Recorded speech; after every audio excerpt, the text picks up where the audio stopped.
Trump की नई नई तारीखें और दुनिया में मचा घमासान। दुनिया के लिए फिक्र की बात यह है कि 38 दिन की ईरान जंग में ट्रंप लगातार युद्ध का चेहरा, मकसद और मंजिल बदलते जा रहे हैं। हम आपको 4 तस्वीरें दिखा रहे हैं। 4 तस्वीरों में आपको बताते हैं कि देखिए 28 फरवरी को जब हमला किया गया था तो ईरान पर एटम बम बनाने का आरोप लगाया गया था, इसलिए हमला किया गया, अमेरिका की तरफ से कहा गया। ईरान की टॉप पॉलिटिकल लीडरशिप और मिलिट्री लीडरशिप की हत्या कर दी गई और कहा गया कि रिजिम चेंज करना चाह रहे थे। फिर कहा गया कि नई रिजिम के लोगों से डील पर बात हो रही है, लेकिन जब ईरान ने इसको झूठा करार दिया तो अब ट्रंप जंग में सैन्य टारगेट से आगे आम लोगों का जनजीवन नर्क बनाने का आमादा हो गए, क्योंकि ईरान हॉर्मुज नहीं खोल रहा है।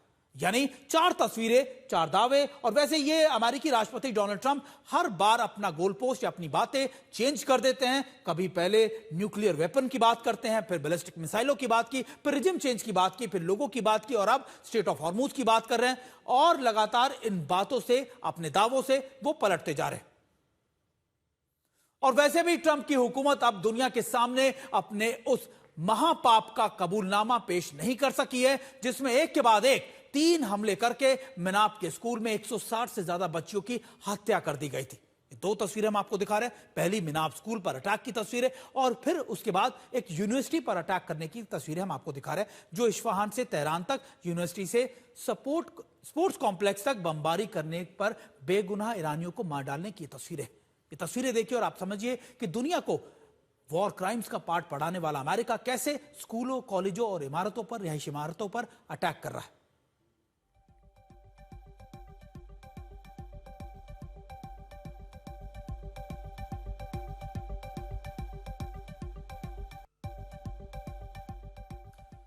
और अब ट्रंप ने वो धमकी दी है जिसने ईरान पे अगर हॉर्मुज नहीं खोला तो वो ईरान के पावर प्लांट और पुलों पर ध्वस्त कर देगा। अब आपको दिखाते हैं कि आखिरकार ट्रंप के इस धमकी के बाद करोड़ों की आबादी वाले तेहरान में लोग बाहरी इलाकों में कैसे लगातार आपको दिखाएं कि ट्रंप के निशाने पर कौन कौन से पावर प्लांट है। सबसे पहले बात करते हैं तेहरान की। तेहरान के पावर प्लांट दमावत की बात करते हैं, जिसकी कैपेसिटी करीबन 2800 के करीब है। इसके बाद आप मंजदरान का इलाका, जो तेहरान के बिल्कुल करीब है, यानी उत्तरी ईरान के इलाके में पड़ता है, वहां पर शाहिद सालिमी जो पावर प्लांट है, इस पर भी अटैक की कोशिश की जा सकती है। इसकी भी कैपेसिटी 2000 से ज्यादा है। इसके बाद हम आपको बता रहे हैं कि काजविन का जो इलाका है, जहां पर शाहिद रजाई यानी जहां पर ये पावर प्लांट है, उसकी बात कर लेते हैं। और फिर किरमान का इलाका यानी साउथ ईरान का इलाका है, और किरमान में भी कैपेसिटी करीब 1900 से ऊपर की है। इसके बाद आप इधर आ जाइए साउथ वेस्ट के इलाके में,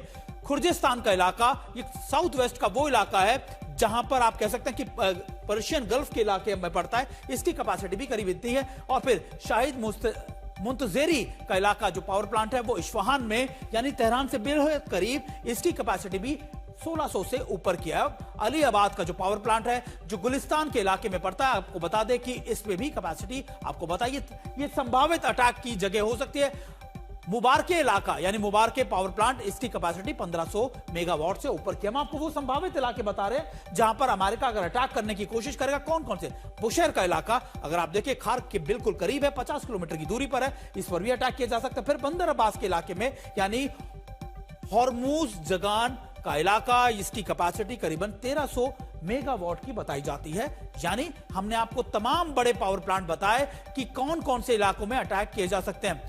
अब कौन कौन से बड़े क्लस्टर्स हैं, यानी जहां पर इंफ्रास्ट्रक्चर पर, उनके पुलों पर, उनकी जगहों पर अटैक किए जा सकते हैं। और यह कैस्पियन सागर के पास तेहरान क्लस्टर और फिर दक्षिणी पूर्व का खुर्जिस्तान का इलाका, इन प्लांट्स पर भी अटैक किए जा सकते हैं। इन क्लस्टर्स को मुख्य रूप से टारगेट करने की कोशिश की जाएगी, यानी अलग अलग क्लस्टर्स में इन पावर प्लांट्स को बांटा गया है। और हम आपको दिखा रहे हैं कि अगर इन 3-4 जगहों के ऊपर अटैक किए जाते हैं तो निश्चित तौर पर इससे ईरान के लोगों को बहुत तकलीफ होगी, भारी नुकसान होगा, लोगों के जनजीवन पर इससे असर पड़ेगा। अब पुलों की बात कर ले, कौन कौन से ब्रिज है, क्योंकि देखिए डोनाल्ड ट्रंप की तरफ से कहा गया ब्रिज डे, पावर डे, और उसके बाद उन्होंने सीधे तौर पर इन डेज के साथ साथ ये जताया है कि वो इन एक दिन के अंदर इन बड़े ब्रिजेस के ऊपर, पुलों के ऊपर अटैक भी कर सकते हैं। B1 ब्रिज, या आपको याद होगा इस पर पहले भी अटैक करने की बात की गई थी कि इसके पुल का एक हिस्सा बर्बाद कर दिया गया।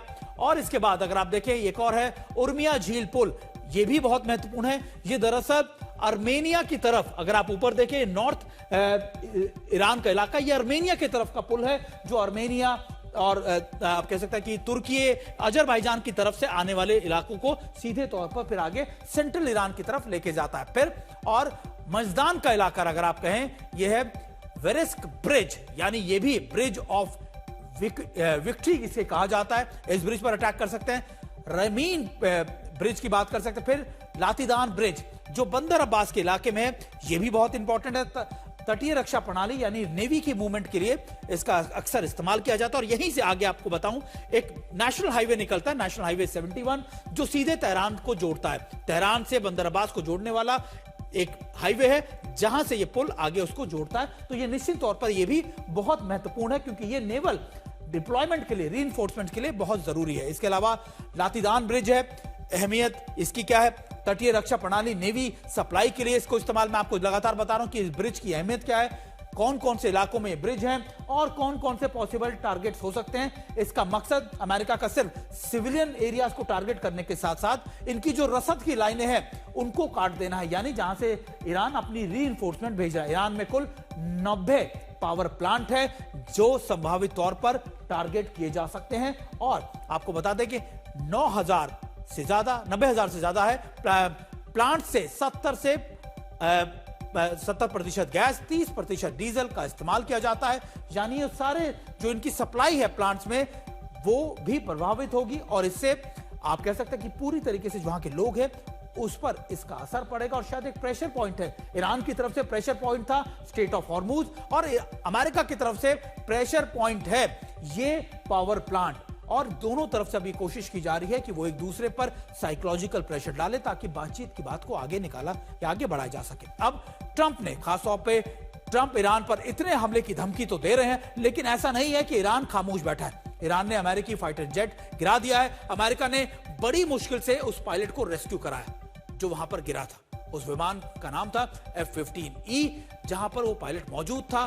पता चला है कि अमेरिका ने सिर्फ 800 ग्राम वाले कॉम्बैट जो इवेडर लोकेटर यानी CSEL के जरिए उस पायलट को खोजा। पायलट के जैकेट में लगे इस सिस्टम से पहले से ही टोपोग्राफी मैप और इंटेलिजेंस डेटा लोड होता है। यह डिवाइस इंक्रिप्टेड होती है, यानी इस पर कोई भी इंक्रिप्शन का कोई असर नहीं पड़ता, इसको ट्रैक नहीं किया जा सकता। इसमें हर कुछ घंटों की जगह जानकारी अपडेट रहती है, यानी पायलट की मूवमेंट, उसकी जगह कहां पर है, वो सारी जानकारी आपको एक सिक्योर नेटवर्क से मिलती रहती है। यह डिवाइस बहुत छोटा सिग्नल बर्स्ट और तेजी से फ्रीक्वेंसी बदलने का इस्तेमाल करने में डेटा भेजता रहता है। दरअसल इसका आप इसको कह सकते हैं कि PRQ-7 रेडियो एक ऐसा सिस्टम है जिसे बोइंग कंपनी ने यूएस रक्षा विभाग के लिए बनाया है, जिसमें 2 तरह के संचार की सुविधा होती है। एक तो पूरी दुनिया तक पहुंचने के लिए ओवर द हॉरिजोन यानी OTH सैटेलाइट संचार, और आसपास मौजूदा बचाव टीमों के लिए एक line of site LOS radio system भी ये फ्रीक्वेंसी भेजता है। इसे विमान में इजेक्शन के साथ ही दौरान ही इसे आप कह सकते हैं कि इसको इस्तेमाल किया जा सकता है। और ये पायलट की सिक्योरिटी के लिए होता है। आपको बता दें कि पायलट की अगर उसको ट्रैक करना हो तो इससे किया जा सकता है।